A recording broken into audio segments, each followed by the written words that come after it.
அனைவருக்கும் வணக்கம். கிரிஜா சமையலுக்கு அன்புடன் வரவேற்கிறேன். இன்னைக்கு நம்ம சூப்பரான ஒரு கிரேவி பேஸ் ஒன்று ரெடி பண்ணி ஃப்ரிட்ஜில் ஒரு வாரம் வரை வச்சிருந்து எப்படி சமைக்கிறதுன்னு தான் பார்க்க போகிறோம். இந்த கிரேவி பேஸ் நம்ம ஒரு வாரம் வரை ஃப்ரிட்ஜில் வச்சிருந்தா போதும். பன்னீர் பட்டர் மசாலால இருந்து வடக்கறி வரைக்கும் எல்லாமே ஈஸியாக சட்டு சட்டுன்னு செஞ்சிடலாம். வேலைக்கு போகிறவங்களாம் இந்த கிரேவி பேஸ் வீட்லேயே ரெடி பண்ணி வச்சுக்கிட்டா நம்ம ஈஸியாக வடக்கறி குருமா எப்போ வேணாலும் நம்ம நேரத்துக்கு ஏற்ற மாதிரி நம்ம செஞ்சு சாப்பிடலாம். ஈஸியாகவும் வேலை முடியும். அப்பப்போ ஹோட்டலில் நம்ம டேஸ்டியாக இந்த மாதிரி ஆர்டர் பண்ணி சாப்பிடணுன்னு அவசியம் இருக்காது. ஈஸியாக நம்ம வீட்டிலேயே செஞ்சிடலாம். இந்த கிரேவி பேஸ் எப்படி செய்கிறதுன்னு பார்க்குறதுக்கு முன்னாடி கிரிஜா சமையல் நீங்கள் இன்னும் சப்ஸ்கிரைப் பண்ணலன்னா சப்ஸ்கிரைப் பண்ணிக்கோங்க. பக்கத்தில் இருக்கிற பெல் ஐக்கான் ப்ரெஸ் பண்ணிக்கோங்க. அப்போ தான் நான் போடுற வீடியோ உங்களுக்கு உடனடியாக வந்து சேரும். வாங்க இந்த கிரேவி பேஸ் எப்படி செய்கிறதுன்னு ஃபஸ்ட்டு பார்த்துடலாம். நான் 15 முந்திரி பருப்பை சுடு தண்ணியில் 15 நிமிஷம் ஊற வச்சிடுறேன். நாம் 5 நாள்ல இருந்து ஒரு வாரத்துக்கு ஏற்ற மாதிரி செய்யறதுனால இவ்வளோ முந்திரி பருப்பை எடுத்துக்கிட்டா கரெக்டாக இருக்கும். 15 நிமிஷம் பொறுத்து நம்ம ஊறின முந்திரி பருப்பை ஒரு மிக்சி ஜாரில் சேர்த்து நல்லா ஃபைனாக அரைச்சிக்கலாம். அரைச்சிட்டு இதை தனியாக எடுத்து வச்சிடுங்க. இப்போ அடுத்து நான் 1 கிலோ அளவு தக்காளி எடுத்திருக்கேன். 1 கிலோ தக்காளியை கட் பண்ணி மிக்சி ஜாரில் சேர்த்து இதையும் நல்லா ஃபைனாக அரைச்சிக்கணும். டொமேட்டோ பியூரியும் ரெடி பண்ணி இதையும் தனியாக வச்சிடுங்க. அடுத்து 1 கிலோ அளவு வெங்காயம், 3/4 கிலோவில் இருந்து 1 கிலோ அளவு வெங்காயம் எடுத்துக்கோங்க. வெங்காயம் எடுத்து தோலை உரித்து நல்லா பொடியாக சாப்பரில் கட் பண்ணி அதையும் தனியாக வச்சிடுங்க. அடுத்து நம்ம வீட்டிலையே கரம் மசாலா பொடி ரெடி பண்ணிக்கலாம். அதுக்கு ஒரு சின்ன மிக்சி ஜார் எடுத்துக்கோங்க. சின்ன மிக்சி ஜாரில் 3 பிரியாணி இலை சேர்த்துக்கலாம், 10 கிராம்பு சேர்த்துக்கலாம், கூடவே 10 ஏலக்காய் சேர்த்துக்கலாம், 2 நட்சத்திர சோம்பு சேர்த்துக்கலாம். 2 நட்சத்திர சோம்பு சேர்த்தா மட்டும் போதும். கூடவே 3 இன்ச் அளவு பட்டை சேர்த்துக்கங்க. இதெல்லாம் நம்ம வறுத்து அதுக்கப்புறமா நம்ம பொடிக்கணும்னு அவசியம் இல்லை. சின்ன மிக்சி ஜாரில் சேர்த்துக்கங்க. அப்போதான் நமக்கு ஓரளவாவது பொடியாகி வரும். கல்பாசி ஒரு 4 இலை சேர்த்துக்கலாம். சேர்த்து இதெல்லாம் எந்த அளவு நம்மளால ஃபைனாக பவுடர் பண்ணி எடுத்துகிட்டு வர முடியுமோ அந்த அளவு ஃபைனாக பவுடர் பண்ணி எடுத்துகிட்டு வந்து இதை தனியாக ஒரு சல்லடையில் சளிச்சு எடுத்துக்கங்க. அப்படியே நம்ம கிரேவியை சேர்க்கும் போது திரியாக ஏலக்காய்லாம் அப்படியே இருக்கும், வாயில் கடிப்படும். அதனால பொடி பண்ணி சளிச்சு தனியாக எடுத்து வச்சிடுங்க. வீட்டிலையே பொடி பண்ணி வச்சுருந்த மல்லித்தூள் எடுத்துக்கங்க. தனியாவை கடாயில் லேசாக வறுத்து பொடி பண்ணிக்கோங்க. இஞ்சி பூண்டு பேஸ்ட்டும் நமக்கு தேவைப்படும், அதையும் அரைச்சி ரெடியாக வச்சுடுங்க. அடுத்து ஒரு பவுலில் 1 டீஸ்பூன் அளவுக்கு மஞ்சத்தூள் எடுத்துக்கலாம். 5 டீஸ்பூன் அளவுக்கு தனியாத்தூள் எடுத்துக்கலாம். வீட்டிலையே நம்ம பொடி பண்ணி வச்சுருந்த மல்லித்தூள் நல்ல வாசமாகவும் இருக்கும், டேஸ்டாகவும் இருக்கும். அதனால வீட்டிலையே ரெடி பண்ணிக்கோங்க. 5 டீஸ்பூன் அளவுக்கு மல்லித்தூள் எடுத்துக்கோங்க. கூடவே 4 டீஸ்பூன் அளவுக்கு வெறுமிளகாத்தூள் எடுத்துக்கலாம். 4ல இருந்து 4.5 டீஸ்பூன் அளவுக்கு தேவைப்படும். நமக்கு தேவைப்பட்டா அப்புறமா கூட டேஸ்ட் பண்ணி பார்த்துட்டு மிளகாத்தூள் சேர்த்துக்கலாம். இப்போதைக்கு 4 டீஸ்பூன் அளவுக்கு எடுத்துக்கங்க. நான் ஒரு வாரத்துக்கு தேவையான அளவு செய்யறதுனால எல்லாம் எக்ஸ்ட்ரா சேர்த்து செஞ்சுருக்கேன். 1 டீஸ்பூன் அளவுக்கு வீட்டிலையே பொடி பண்ணி வச்சிருந்த சீரகத்தூள், 1 டீஸ்பூன் அளவுக்கு கரம் மசாலா சேர்த்து கொஞ்சமாக தண்ணி ஊற்றி இதை நல்லா திக்கான பேஸ்ட்டாக கரைச்சி எடுத்து தனியாக வச்சுடுங்க. இந்த கட்டிகள்லாம் இல்லாமல் கரைச்சி இதை தனியாக எடுத்து வச்சுக்கலாம். அடுத்து ஒரு கடாயில் 5 டேபிள் ஸ்பூன் அளவுக்கு எண்ணெய் சேர்த்துக்கங்க. 4ல இருந்து 5 டேபிள் ஸ்பூன் அளவுக்கு எண்ணெய் தாராளமாகவே சேர்த்துக்கங்க. 200 மில்லி எண்ணெய் சேர்த்து நம்ம பொடியாக கட் பண்ணி வச்சுருந்த 3/4 கிலோ வெங்காயத்தை சாப்பரில் நான் பொடியாக கட் பண்ணி வச்சுருந்தேன், அதையும் சேர்த்துக்கலாம். சேர்த்து வெங்காயம் நல்லா பொன்னிறமாகணும், அது வரை நல்லா வதக்கிக்கங்க. டைம் கொடுத்து நாம் ஒவ்வொரு பொருள் சேர்த்து வதக்கும் போதும் நல்லா வதக்கிக்கணும், அப்போ தான் கெட்டு போகாது. வெங்காயம் நல்லா பொன்னிறம் ஆகிற வரை நல்லா வதக்கியாச்சு. அடுத்து நான் இதில் 4 டேபிள் ஸ்பூன் அளவுக்கு இஞ்சி பூண்டு விழுது சேர்த்துக்கிறேன். வெங்காயம்லாம் வதங்க அதை நல்லா சுருண்டு வந்துடுச்சு பாருங்க. இந்த ஸ்டேஜில் இஞ்சி பூண்டு விழுது சேர்த்துக்கங்க. இஞ்சி பூண்டு விழுது சேர்த்து இதையும் ஒரு 2-3 நிமிஷம் நல்லா வதக்கிக்கணும். அந்த பச்சை ஸ்மெல்லாம் போயிட்டு இஞ்சி பூண்டு விழுதெல்லாம் பச்சை ஸ்மெல் போகிற வரை நல்லா வதக்கிக்கணும். இஞ்சி பூண்டு விழுது அதிகமாகவும் சேர்த்துறாதீங்க. இந்த 1 கிலோ வெங்காயத்துக்கு 1 கிலோ தக்காளிக்கு 4 டேபிள் ஸ்பூனே கரெக்டாக இருக்கும். இல்லைன்னா கசப்பு தன்மை வந்துடும் அதிகம் சேர்த்துட்டிங்கன்னா. இது மட்டும் நல்லா செக் பண்ணிக்கோங்க. இஞ்சி பூண்டு விழுதும் சேர்த்து ஒரு 2-3 நிமிஷம் நல்லா வதக்கிக்கிட்டேன். இந்த ஸ்டேஜில் அரைச்சி வச்சுருந்த தக்காளி விழுதை சேர்த்துக்கலாம். 3/4 கிலோ வெங்காயம், 3/4 கிலோலேருந்து 1 கிலோ வெங்காயத்துக்கு 1 கிலோ தக்காளி கரெக்டாக இருக்கும். வெங்காயத்தை விட 2-3 தக்காளி ஜாஸ்தியாக இருக்கிற மாதிரி பார்த்துக்கோங்க. ஏன்னா இதுக்கு இந்த கிரேவிக்கு தக்காளி கொஞ்சம் அதிகமாக சேர்த்தா தான் நல்லாயிருக்கும். அந்த புளிப்புத்தன்மை தக்காளியிலேருந்து தான் நமக்கு வரும். தக்காளி விழுத சேர்த்து இதையும் நல்லா வதக்கிக்கணும். இதை எண்ணெய்லாம் பிரிஞ்சு வர அளவு நல்லா வதங்கணும். தக்காளி சேர்த்து ஒரு 2 நிமிஷம் நல்லா கிளறி விட்டுட்டு நம்ம ரெடி பண்ணி வச்சுருந்த இந்த கரைச்சி வச்சுருந்த மசாலா பேஸ்ட்டை சேர்த்துக்கலாம். மிளகாத்தூள், தனியாத்தூள், மஞ்சத்தூள் எல்லாத்தையும் சேர்த்து நம்ம கரைச்சி வச்சுருந்த மசாலா பேஸ்ட்டு கூடவே உப்பு சேர்த்துக்கலாம். உப்பு சேர்த்து இந்த மசாலா பேஸ்ட்டோட நல்லா தக்காளி எல்லாம் சேர்ந்து வர மாதிரி நல்லா கிளறி விட்டுருங்க. நல்லா நம்ம மிக்ஸ் பண்ணிக்கணும். மிக்ஸ் பண்ணும்போது தக்காளியெல்லாம் வெந்து வர வர மேலே தெறிக்கும். இந்த டைமிங்கில் மட்டும் பார்த்து கொஞ்சம் தூரமாக இருந்து கிளறி விட்டுக்கங்க. மேலே கொஞ்ச நேரத்தில் நல்லா கொதிக்க கொதிக்க தெறிக்க ஆரம்பிக்கும். அதனால கிளறும் போது தூரமாக இருந்து கிளறிக்கங்க. 2 நிமிஷம் கிளறி விட்டதுக்கு அப்புறமா மூடி போட்டு 10 நிமிஷம் மீடியம் ஃப்ளேம்லேயே வச்சு இடையில 2 நிமிஷத்துக்கு ஒரு வாட்டி அடிப்பிடிக்காத மாதிரி மூடி போட்டு கிளறி விட்டுக்கிட்டே இருக்கணும். இப்போ எண்ணெயெல்லாம் நல்லா பிரிஞ்சு வர அளவு நல்லா இதை நம்ம கிளறி கொடுத்துக்கிட்டே இருங்க. இப்போ 10 நிமிஷம் ஆயிடுச்சு. எண்ணெயெல்லாம் நல்லா பிரிஞ்சு வந்துடுச்சு. இந்த ஸ்டேஜில் நம்ம பொடி பண்ணி வச்சுருந்த இந்த கரம் மசாலா வீட்டிலே பொடி பண்ணி வச்சுருந்த ரெடி பண்ணி வச்சுருந்தோம்ல சலிச்சு அந்த கரம் மசாலாவை சேர்த்துக்கலாம். இந்த கரம் மசாலாவோட நம்ம அரைச்சி வச்சுருந்த முந்திரி விழுதையும் சேர்த்துக்கலாம்.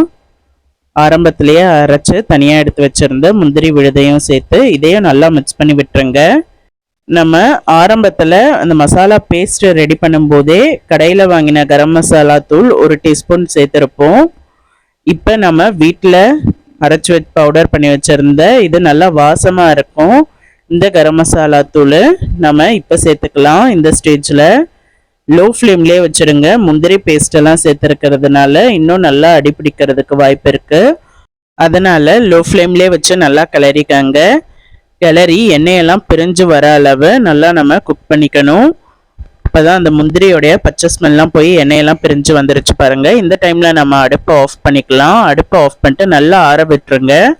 ஆற விட்டதுக்கப்புறமா நம்ம ஒரு சில்வர் பாக்ஸ் எடுத்து அதில் நம்ம இதை போட்டு சேவ் பண்ணி ஃப்ரிட்ஜில் வச்சுக்கலாம்.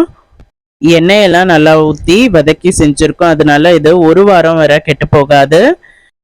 1 வாரத்தில் எப்போ தேவையோ அப்போ நம்ம இதை சேர்த்து குக் பண்ணிக்கலாம். வடைக்கறி, குருமா, கிரேவி எது வேணாலும் நம்ம செஞ்சுக்கலாம். நான் 2 டிஃபன் பாக்ஸில் இதை சேவ் பண்ணி எடுத்து வச்சுட்டேன்.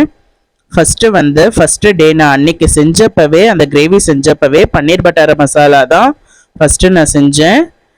பன்னீரை ஃபஸ்ட்டு க்யூபாக கட் பண்ணி அதை ரோஸ்ட் பண்ணி தவாவில் ரோஸ்ட் பண்ணி எடுத்துக்கிட்டேன். 2 சைடும் நல்லா ரோஸ்ட் பண்ணி எடுத்துக்கிட்டதுக்கப்புறமா தனியாக ஒரு பிளேட்டில் இதை வச்சுடுங்க. தனியாக இதை ஒரு பிளேட்டில் மாற்றி வச்சதுக்கப்புறமா ஒரு பவுல் எடுத்துக்கலாம். தேவையான அளவு நான் 2 குழிக்கரண்டி அளவு கிரேவி சேர்த்துக்கிறேன். நான் செஞ்ச உடனே இந்த பன்னீர் பட்டர் மசாலாவுக்கு கொஞ்சம் எடுத்துக்கிட்டேன். மீதியை ஃப்ரிட்ஜில் ஸ்டோர் பண்ணி எடுத்து வச்சுக்கிட்டேன். அதில் 100 கிராம் பன்னீர் நம்ம ஃப்ரை பண்ணி எடுத்து வச்சுருந்த 100 கிராம் பன்னீரை நம்ம சேர்த்துக்கலாம். சேர்த்து இதில் சுடு தண்ணி மட்டும்தான் நம்ம எப்போ எடுத்தாலும் இந்த கிரேவிக்கு சுடு தண்ணி மட்டும்தான் யூஸ் பண்ணணும். சுடு தண்ணி எவ்வளோ தேவையோ அவ்வளோ சுடு தண்ணி ஊற்றி நல்லா மிக்ஸ் பண்ணிக்கோங்க. மிக்ஸ் பண்ணிவிட்டு நீங்கள் இதுக்கு தேவைப்பட்டால் வெண்ணெய் சேர்த்துக்கலாம். 1 டீஸ்பூன் வெண்ணெயும் ஃப்ரெஷ் க்ரீம் 1 டேபிள் ஸ்பூனும் சேர்த்துக்கலாம். என்கிட்ட ஃப்ரெஷ் க்ரீமும் பட்டரும் அன்றைக்கி இல்லை, அதனால நான் சேர்த்துக்கல. அது சேர்க்காம சாப்பிட்டாலும் ரொம்பவே டேஸ்ட்டாக இருக்கும். இந்த கிரேவியோடு சேர்த்து சாப்பிடும்போதே ரொம்பவே டேஸ்ட்டாக இருக்கும். நீங்களும் இந்த பன்னீர் பட்டர் மசாலாவை உங்கள் வீட்டில் ட்ரை பண்ணி பாருங்கள். இந்த கிரேவியை வச்சு ட்ரை பண்ணி பார்த்துட்டு எப்படி இருந்ததுன்னு சொல்லுங்கள். அடுத்து நம்ம மஷ்ரூம் கிரேவி எப்படி செய்கிறதுன்னு பார்த்துடலாம். நான் இதை 2வது நாள் மஷ்ரூம் கிரேவி ட்ரை பண்ணேன். ரொம்ப டேஸ்ட்டாக இருந்தது. நான் சின்ன டிஃபன் பாக்ஸில் போட்டு வச்சுருந்ததில் இது 2 குழிக்கரண்டி அளவு கிரேவி கரெக்டாக இருந்தது. ஃபஸ்ட்டு ஒரு கடாயில் 1 டீஸ்பூன் அளவுக்கு மட்டும் கொஞ்சமாக எண்ணெய் சேர்த்துக்கங்க. எண்ணெய் சேர்த்து நான் மஷ்ரூமை நல்லா க்ளீன் பண்ணி பாதியாக கட் பண்ணி எடுத்து வச்சுருந்தேன். ஒரு மீடியம் சைஸ் குடமிளகாவையும் கட் பண்ணி எடுத்து வச்சுக்கோங்க. சுடு தண்ணியையும் நல்லா கொதிக்க வச்சு அதையும் தனியாக எடுத்து வச்சுடுங்க. நம்ம 1 டீஸ்பூன் எண்ணெய் சேர்த்துருந்த கடாயில் மஷ்ரூமையும் குடமிளகாவையும் சேர்த்து நல்லா வதக்கிக்கலாம். மஷ்ரூம்லாம் நல்லா சுருண்டு வெந்து வரணும். 5 நிமிஷம் நல்லா டைம் கொடுத்து வதக்குங்க. வதக்கிட்டு இருக்கும்போதே மஷ்ரூம்ல இருந்து தண்ணி தனியாக பிரிஞ்சு வரும். தண்ணியெல்லாம் நல்லா தனியாக பிரிஞ்சு வந்திருக்கு பாருங்க. இந்த டைம்ல நாம மூடி போட்டு மஷ்ரூம்லாம் நல்லா சுருண்டு வெந்து வரணும்.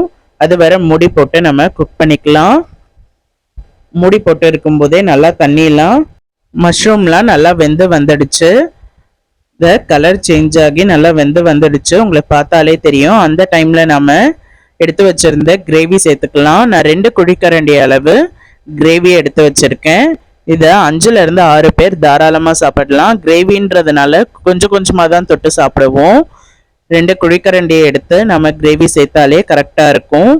கிரேவி மஷ்ரூமில் சேர்த்து நல்லா மிக்ஸ் பண்ணி விட்டுருங்க. மிக்ஸ் பண்ணி ஒரு 5 நிமிஷம் கொதிக்க விட்டால் போதும். நம்மளுடைய சூப்பரான மஷ்ரூம் கிரேவி சூப்பராக ரெடி ஆயிடுச்சு. கடைசியாக நம்ம கொத்தமல்லி இலை தூவிக்கலாம். நம்ம மஷ்ரூம் கேப்சிகம் கிரேவி சூப்பராக ரெடி ஆயிடுச்சு. இதே மாதிரி மெத்தடில் நம்ம காலிஃப்ளவர் கிரேவி செய்யலாம், முட்டை கிரேவி செய்யலாம், உருளைக்கிழங்கு கிரேவி, இது எல்லாமே செய்யலாம். நான் 3வது நாள் இதில் முட்டை குருமா எப்படி செய்கிறதுன்னு நான் உங்களுக்கு சொல்கிறேன். முட்டை குருமா செய்கிறதுக்கு ஒரு சின்ன மிக்சி ஜாரில் 1/4 கப் அளவுக்கு தேங்காய் எடுத்துக்கலாம். துருவி வச்சுருந்த தேங்காயோட 1 டேபிள் ஸ்பூன் அளவுக்கு கசகசா சேர்த்து அதில் கொஞ்சமாக தண்ணி ஊற்றி இதை நல்லா ஃபைன் பேஸ்ட்டாக அரைச்சிட்டு வந்துடுங்க. கசகசாலாம் நல்லா அரைச்சி விட்டதுக்கு அப்புறமா நம்ம 1 டீஸ்பூன் அளவுக்கு மட்டும் சோம்பு எடுத்துக்கலாம். சோம்பு சேர்த்து சோம்பையும் இப்போ நல்லா மைய அரைச்சி இதையும் தனியாக எடுத்துகிட்டு வந்து இப்போ தனியாக வச்சிடுங்க. அடுத்த ஒரு கடாயில் ஒரே 1 டீஸ்பூன் மட்டும் கொஞ்சமாக எண்ணெய் சேர்த்துக்கலாம். எண்ணெய் சேர்த்து எண்ணெயை காய விட்டுறக்கூடாது. எண்ணெய் சுத்தமாகவே சூடு இருக்கக்கூடாது. 1/4 டீஸ்பூன் அளவுக்கு மஞ்சத்தூள், கொஞ்சமாக தூளுப்பு, 1/2 டீஸ்பூன் அளவுக்கு வெறுமிளகாத்தூள் சேர்த்துக்கலாம். கருகிடும், இல்லைன்னா மசாலாலாம் கருகாத அளவு ஃபுல் லோ ஃப்ளேம்லேயே வச்சு எண்ணெய் சூடாகாத முன்னாடியே நம்ம இந்த மசாலாலாம் சேர்த்துக்கலாம். 5 முட்டையை வேக வச்சு தனியாக கட் பண்ணி எடுத்து வச்சுருக்கேன். அதையும் இந்த எண்ணெயோட நான் சேர்த்துக்கிறேன். இந்த மசாலாலாம் முட்டையோட சேர்ந்து வர மாதிரி ஒரு 1 நிமிஷம் பொறுத்து நம்ம திருப்பி போட்டுக்கலாம். திருப்பி போட்டு இன்னொரு சைடும் 1 நிமிஷம் விட்டு அந்த மசாலாலாம் சேர்ந்து வர மாதிரி 2 சைடும் நல்லா ஃப்ரை பண்ணிவிட்டு 2 சைடும் நல்லா வெந்ததுக்கு அப்புறமா தனியாக அதை ஒரு பிளேட்டில் மாற்றி வச்சுடுங்க. அடுத்து நான் அதே கடாயில் 2 குழிக்கரண்டி அளவு கிரேவி சேர்த்துக்கிறேன். 2 குழிக்கரண்டி அளவு மட்டும் போதும். எத்தனை பேருக்கு செய்ய போகிறீங்களோ அதுக்கேற்ற மாதிரி சேர்த்துக்கங்க. சேர்த்து நல்லா வதக்கிக்கணும். ஒரு 2-3 நிமிஷம் நல்லா வதக்கிட்டா போதும். அந்த சூடு வேறுற அளவு நல்லா வதக்கிட்டதுக்கு அப்புறமா நம்ம அரைச்சி வச்சிருந்த தேங்காய், கசகசா, சோம்பு போட்டு அரைச்சி வச்சிருந்த விழுதை சேர்த்துக்கலாம். விழுதை சேர்த்துட்டு கொஞ்சமாக சுடு தண்ணி சேர்த்துக்கலாம். இந்த அரைச்ச மிக்சி ஜார்லேயே நம்ம கொஞ்சமாக தண்ணி சேர்த்து ஊற்றிக்கலாம். இந்த கிரேவியோட ஊற்றும் போது இப்போ மிளகாத்தூள், உப்பெல்லாம் நல்லா குறைஞ்சிருக்கும். நல்லா தேங்காய்லாம் சேர்த்ததுனால டேஸ்ட்டு கொஞ்சம் குறைஞ்சி வரும். இந்த டைமில் நான் குழம்பு மிளகாத்தூள் 1 டீஸ்பூன் அளவு சேர்த்துக்கிறேன். உப்பு தேவைப்பட்டதுன்னா உப்பு கொஞ்சமாக சேர்த்துக்கங்க. நீங்கள் டேஸ்ட் பண்ணி பார்த்துட்டு உப்பு காரம் உங்களுக்கு எவ்வளோ தேவையோ அதுக்கேற்ற மாதிரி எப்போதுமே சேர்த்துக்கங்க. இப்போ தேங்காய்லாம் நல்லா கொதிச்சு வர அளவு ஒரு 6-7 நிமிஷம் நம்ம அப்படியே கொதிக்க விட்டுறலாம். ரொம்ப நேரம் கொதிக்கணும்னு அவசியம் இல்லை. தேங்காயோடைய பச்சை ஸ்மெல்லாம் போனதுக்கு அப்புறமா நம்ம கடைசியாக நம்ம முட்டையை வறுத்து வச்சிருந்த முட்டையை சேர்த்துக்கலாம். வறுத்து வச்சிருந்த முட்டையை சேர்த்து கொஞ்சமாக கொத்தமல்லி இலை, கொஞ்சமாக கருவேப்பிலை சேர்த்துக்கிட்டா நம்ம முட்டை குருமா சூப்பராக ரெடி ஆயிடுச்சு. இட்லி, தோசை, சப்பாத்தி, பூரி எல்லாத்துக்குமே ரொம்பவே டேஸ்டாக இருக்கும். அடுத்து நம்ம சிக்கன் குருமா எப்படி செய்கிறதுன்னு பார்த்துடலாம். இது 4வது நாள் நான் செஞ்சேன். சிக்கன் குருமா செய்கிறதுக்கு ஃபஸ்ட்டு ஒரு சின்ன மிக்சி ஜாரில் 1/2 முடி தேங்காய் துருவி எடுத்து வச்சுருந்தேன், அதை சேர்த்துக்கலாம். 3/4 டீஸ்பூன் அளவுக்கு மிளகு சேர்த்துக்கலாம். 1 டீஸ்பூன் அளவுக்கு சோம்பு சேர்த்து கொஞ்சமாக தண்ணி ஊற்றி இதை நல்லா மைய விழுதாக அரைச்சி எடுத்துகிட்டு வந்து இதை தனியாக வச்சுடுங்க. நாம் இந்த சிக்கன் குருமாவை குக்கர்லேயே ஈஸியாக செஞ்சிடலாம். அதுக்கு 1 டேபிள் ஸ்பூன் அளவுக்கு மட்டும் எண்ணெய் சேர்த்துக்கங்க. எண்ணெய் சேர்த்து 1/2 கிலோ மட்டனை நல்லா வாஷ் பண்ணி மஞ்சத்தூள், உப்பு போட்டு பெசரி வச்சுருக்கேன். அதையும் சேர்த்துக்கலாம். சிக்கன் சேர்த்து ஒரு 4 நிமிஷம் நல்லா இதை வதக்கிக்கலாம். வெறும்னே சிக்கன் மட்டும் சேர்த்தா போதும், வெங்காயம் தக்காளிலாம் தேவையில்லை. நான் எதுலேயுமே மசாலா தவிர்த்து வெங்காயம் தக்காளிலாம் சேர்த்துருக்க மாட்டேன். உங்களுக்கு தேவைப்பட்டதுன்னா கொஞ்சமாக ஒரு மீடியம் சைஸ் வெங்காயம், ஒரு சின்ன சைஸ் தக்காளி கட் பண்ணி சேர்த்துக்கங்க. கறியெல்லாம் நல்லா வெந்ததுக்கு அப்புறமா ஒரு 4 நிமிஷம் 3/4 பதம் வெந்ததுக்கு அப்புறமா 2 குழிக்கரண்டி அளவு கிரேவி, அரைச்சி வச்சிருந்த தேங்காய், கசகசா, சோம்பு போட்டு அரைச்சி வச்சிருந்த விழுதையும் சேர்த்து 1/2 கப் அளவுக்கு தண்ணி சேர்த்து நல்லா இதை கிளறி விட்டுருங்க. கிளறி விட்டதுக்கு அப்புறமா உப்பு காரம் கரெக்டாக இருக்கான்னு செக் பண்ணிக்கோங்க. உங்கள் திக்கிங் கன்சிஸ்டன்சிக்கு ஏற்ற மாதிரி தண்ணி சேர்த்துக்கங்க. நான் இன்னும் கொஞ்சம் தண்ணி சேர்த்துக்கிறேன். தண்ணி சேர்த்து நல்லா கிளறி விட்டதுக்கு அப்புறமா எனக்கு மிளகாத்தூள் கம்மியாக இருந்தது, அதனால 1 டீஸ்பூன் அளவுக்கு குழம்பு மிளகாத்தூள் சேர்த்துக்கிறேன். கூடவே கொஞ்சமாக உப்பு சேர்த்துக்கிறேன். உப்பு மிளகாத்தூள் தேவைப்பட்டதுன்னா சேர்த்துட்டு நம்ம குக்கர் மூடி போட்டு வெயிட் வச்சு ஒரு 4 விசில் வச்சு எடுத்தா போதும். நம்மளுடைய சூப்பரான சிக்கன் குருமா சூப்பராக ரெடி ஆகிடும். இப்போ 4 விசில் வந்துடுச்சு, நான் அடுப்பை ஆஃப் பண்ணிக்கிறேன். இப்போ ஓப்பன் பண்ணி காட்டுறேன் பாருங்க. நம்மளுடைய சூப்பரான ஈஸியான சிக்கன் குருமா சூப்பராக ரெடி ஆயிடுச்சு. கடைசியாக கொத்தமல்லி இலை கொஞ்சமாக தூவிக்கலாம். நீங்களும் இதே மாதிரி மெத்தடில் ஈஸியான சூப்பரான சிக்கன் குருமா அந்த கிரேவியை வச்சு ட்ரை பண்ணி பாருங்க. அடுத்து 5வது நாள் நான் அந்த கிரேவியை வச்சு வடைக்கறி செஞ்சு பார்த்தேன். ரொம்பவே டேஸ்டாக இருந்தது. நீங்களும் அந்த கிரேவியை வச்சு வடைக்கறி எப்படி ஈஸியாக செய்கிறதுன்னு பார்க்கலாம். நான் 1/2 கப் அளவுக்கு கடலை பருப்பை சுடு தண்ணியில் 1.5 மணி நேரம் நல்லா ஊற வச்சு எடுத்துக்கிட்டேன். ஊற வச்சு சுத்தமாக தண்ணி வடிகட்டிட்டு கடலை பருப்பை ஒரு மிக்சி ஜாரில் சேர்த்துக்கலாம். கூடவே 1 இன்ச் அளவு இஞ்சி, 2 பச்சை மிளகாய், 1 காஞ்ச மிளகாய் சேர்த்து அது கூடவே 1 டீஸ்பூன் அளவுக்கு சோம்பு சேர்த்துக்கலாம். சோம்பு சேர்த்து கொஞ்சமாக உப்பு சேர்த்துக்கலாம். உப்பு சேர்த்து தண்ணி ஊற்றாமல் குறப்பாக அரைச்சிட்டு அதை தனியாக ஒரு பாத்திரத்தில் மாற்றிக்கங்க. கூடவே ஒரு சின்ன சைஸ் வெங்காயம் கட் பண்ணி பொடியாக கட் பண்ணி எடுத்து வச்சுருந்தேன், அதை சேர்த்துக்கலாம். கொஞ்சமாக கொத்தமல்லி சேர்த்துக்கலாம். பொடியாக கட் பண்ணி வச்சுருந்த கொத்தமல்லியை சேர்த்து கையாலேயே நல்லா மிக்ஸ் பண்ணி இதை தனியாக வச்சுடுங்க. அடுத்து ஒரு தோசை தவா சூடு பண்ணிக்கலாம். தோசைக்கல்லை நல்லா சூடு பண்ணதுக்கப்புறமா நம்ம எண்ணெய் கொஞ்சமாக ஊற்றி அரைச்சி வச்சுருந்த கடலைப்பருப்பை இந்த மாதிரி தட்டி தோசையாக சுட்டு எடுத்துக்கலாம். ஒரு சைடு 1 நிமிஷம் நல்லா வெந்ததுக்கு அப்புறமா இன்னொரு சைடு நல்லா திருப்பி போட்டுட்டு இன்னொரு சைடும் 1 நிமிஷம் நல்லா விட்டுருங்க. 2 சைடும் அது நல்லா வெந்ததுக்கு அப்புறமா ஒரு பிளேட்ல மாத்திக்கலாம். ரொம்ப நேரம் வேகணும்னு அவசியம் இல்லை, நல்லா கோல்டன் ப்ரௌன் கலர் வரணும்லாம் அவசியம் இல்லை. எல்லா வடைக்கறியுமே நம்ம இதே மாதிரியே ரெடி பண்ணி தோசையா சுட்டு எடுத்துக்கலாம். சுட்டு இதை கையாலேயே உதிர்த்துக்கங்க. சூடு அறினதுக்கு அப்புறமா கையாலேயே உதிர்த்து ரெடி பண்ணி இதை தனியா வச்சிடுங்க. அடுத்து வடைக்கறி செய்ய ஒரு பாத்திரத்துல 1 டேபிள் ஸ்பூன் அளவுக்கு மட்டும் எண்ணெய் சேர்த்துக்கிறேன். எண்ணெய் சேர்த்து பட்டை, லவங்கம், கிராம்பு, பிரியாணி இலை இதெல்லாம் சேர்த்து தாளிச்சுக்கலாம். கொஞ்சமாக கல்பாசியும் சேர்த்து தாளிக்கும் போது ரொம்பவே வாசமாக இருக்கும். கருவேப்பிலை கொஞ்சம் சேர்த்துக்கலாம். ஒரு சின்ன சைஸ் வெங்காயம் கட் பண்ணி பொடியாக கட் பண்ணி அதையும் சேர்த்துக்கிறேன். கூடவே 2 பச்சை மிளகாய் சேர்த்துக்கங்க.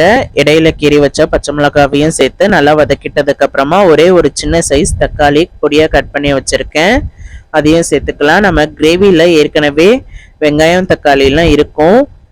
இது வடைக்கறின்றதுனால இன்னும் கொஞ்சம் நான் எக்ஸ்ட்ரா வெங்காயம் தக்காளி சேர்த்துக்கிறேன்.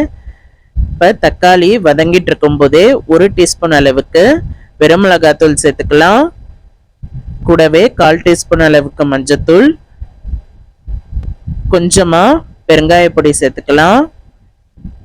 ஏன்னா இது பருப்புங்கிறதுனால பெருங்காய பொடி சேர்த்துக்கங்க, ரொம்ப வாசமாக இருக்கும். 2 நிமிஷம் இதை நல்லா வதக்கிக்கலாம். இந்த தக்காளியெல்லாம் நல்லா குழஞ்சு மசாலா பச்சை ஸ்மெல்லாம் போகிற அளவு நல்லா வதக்கிட்டதுக்கு அப்புறமா தாராளமாகவே 2 கப் அளவு தண்ணி சேர்த்துக்கங்க.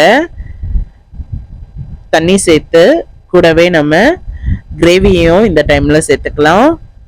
தண்ணி கொஞ்சம் சூடானதும் கிரேவி 2 குழிக்கரண்டி அளவு ஃபுல்லாக கிரேவி சேர்த்துக்கங்க. கிரேவி சேர்த்து அந்த தண்ணியோடு சேர்ந்து வர மாதிரி நல்லா மிக்ஸ் பண்ணிக்கோங்க. இந்த கட்டிகள்லாம் இல்லாத மாதிரி நல்லா மிக்ஸ் பண்ணிக்கலாம். நல்லா மிக்ஸ் பண்ணி விட்டுட்டு ஒரு கொதி வர அளவு டைம் கொடுத்து இதை கொதிக்க விடுங்க. தண்ணியெலாம் இப்போ நல்லா கொதிச்சு வந்துடுச்சு பாருங்கள். இந்த டைமில் நம்ம ரெடி பண்ணி உதிர்த்து வச்சுருந்த வடையை சேர்த்துக்கலாம். நம்ம எண்ணெயில் பொரிச்சியும் சேர்த்துக்கலாம். தோசை தவால சுட்டு எடுத்து செய்யும்போது இன்னமும் நமக்கு எண்ணெய் எல்லாம் இழுக்காது. இதுவும் நல்லா டேஸ்டா இருக்கும். நம்ம உதிர்த்து வச்சிருந்த வடையெல்லாம் சேர்த்துட்டு ஒரு 10 நிமிஷம் அப்படியே விட்டுருங்க. கிரேவி எல்லாம் கொஞ்சம் திக்காகி வரட்டும். கொஞ்சம் தலைன்னு இந்த மாதிரி திக்காகி வந்ததுக்கு அப்புறமா அடுப்பை அணைச்சிடலாம். அடுப்பை அணைச்சிட்டு கொத்தமல்லி இலை தூவிக்கங்க.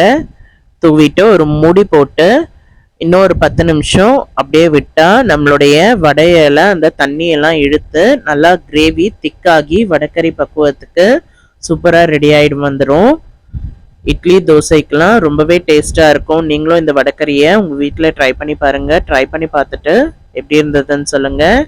இந்த கிரேவி நம்ம வீட்டில் ஒரு வாரம் வரை ஃப்ரிட்ஜில் ஸ்டோர் பண்ணி எடுத்து வச்சுக்கிட்டா நமக்கு ஈஸியாக வடைக்கறியிலேருந்து பன்னீர் பட்டர் மசாலாலேருந்து கிரேவியிலேருந்து குருமாலேருந்து எல்லாமே ஈஸியாக ரெடி பண்ணிடலாம். நீங்களும் இந்த ரெசிபியை மறக்காமல் உங்கள் வீட்டில் ட்ரை பண்ணி பார்த்துட்டு எப்படி இருந்ததுன்னு சொல்லுங்கள். கிரிஜா சமையலுக்கு சப்ஸ்கிரைப் பண்ணிக்கோங்க. அடுத்த கிரிஜா சமையலில் வேற ஒரு ரெசிபியில் நான் உங்களை மீட் பண்ணுறேன். நன்றி, வணக்கம்.